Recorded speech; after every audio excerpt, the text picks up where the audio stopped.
সরকারটাকে আমরা চ্যালেঞ্জ করছি। তার কারণ 26,000 ছেলে মেয়ে মানে প্রায় 1.5 লক্ষ 2 লক্ষ পরিবার। বলছে কিনা 8 বছর তারা চাকরি করেছে, 4 সপ্তাহের মধ্যে সব টাকা ফেরত দিতে হবে। ইসাকে বলছি বেআইনি অর্ডার, আমরা এটা নিয়ে উচ্চ আদালতে যাচ্ছি। চিন্তা করবেন না শিক্ষক শিক্ষিকারা এবং ছাত্রছাত্রীরা। তো মূলত বন্ধুরা আপনারা কিন্তু শুনতেই পেলেন যে মাননীয় মুখ্যমন্ত্রী বলে দিল যে এখানে উচ্চ আদালতে যাবে। এখানে সেই উচ্চ আদালত থেকে কিন্তু আজকে রায় বেরোলো এবং সেই রায়ে এখানে উচ্চ আদালত থেকে কি বলা হয়েছে এ টু জেড আলোচনা করব। ভিডিওটি প্রথম থেকে লাস্ট পর্যন্ত কন্টিনিউ করতে থাকুন এবং চ্যানেলে প্রথমবার ভিজিট করে থাকলে অবশ্যই চ্যানেলটি সাবস্ক্রাইব করে পাশে থাকা বেল আইকনকে অল অপশনে ক্লিক করে রাখতে ভুলবেন না। তো চলুন দেখে নিচ্ছি যে উচ্চ আদালত থেকে এখানে কি বলা হয়েছে। তো চলুন বন্ধুরা এখানে দেখে নিচ্ছি যে সুপ্রিম কোর্টে এসএসসি মামলায় যে নিয়োগ প্রক্রিয়া চলছিল সেই ব্যাপারে এখানে কি বলা হয়েছে। সুপ্রিম কোর্ট থেকে মন্ত্রিসভার বিরুদ্ধে সিবিআই তদন্তে স্থগিত দেশ এসএসসি মামলায় সুপ্রিম কোর্টের ফের শুনানি কিন্তু সোমবারে কিন্তু এখানে শুনানি হবে। তো আজকে আপাতত কি বলা হয়েছে সুপ্রিম কোর্টে আপনাদের সামনে শেয়ার করে দিচ্ছি। তো দেখুন বন্ধুরা এখানে বলা হয়েছে স্কুল সার্ভিসের মাধ্যমে নিয়োগ মামলা রাজ্য সরকার মন্ত্রী এবং অফিসারদের আপাতত স্বস্তি দিল সুপ্রিম কোর্ট।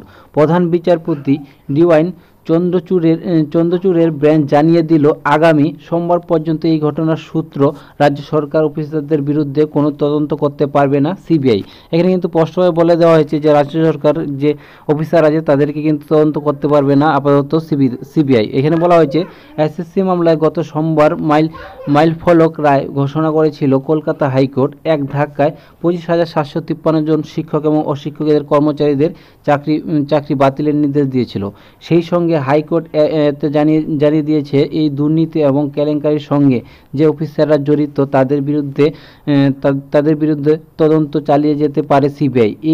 এই ব্যাপারে হাইকোর্টের রায়ে একটি ক্যাবিনেট নোটের কথা বলা হয়। সেই সঙ্গে বলা হয় এই ক্যাবিনেট নোট প্রস্তুতির সঙ্গে যারা জড়িত তাদের হেফাজতে নিয়ে এখানে কিন্তু সিবিআই কিন্তু তদন্ত করতে পারে। আর কি বলা হয়েছে এখানে বলা হয়েছে প্রসঙ্গ এবং স্কুল সার্ভিসের মাধ্যমে নিয়োগের ক্ষেত্রে মন্ত্রিসভার সিদ্ধান্তের মাধ্যমে সুপার নিউমেরি পোস্ট তৈরি করা হয়েছিল। সেই সংক্রান্ত ক্যাবিনেট নোটের কথাই এখানে বলা হয়েছে। আর বলা হয়েছে কলকাতা হাইকোর্টের রায়কে চ্যালেঞ্জ করে সুপ্রিম কোর্ট মামলা করেছিল রাজ্য সরকার। এদিন প্রধান বিচারপতি ডি ওয়াইন চন্দ্রচূড়, বিচারপতি জেবি পাইদওয়ালা এবং বিচারপতি মনোজ মিশ্রর বেঞ্চে এখানে বলা হয়েছে বেঞ্চে রাজ্য সরকারের তরফে যে আইনজীবী এতদিন সওয়ালে বলেন যে ক্যাবিনেটের নোট তথ্যে মন্ত্রিসভার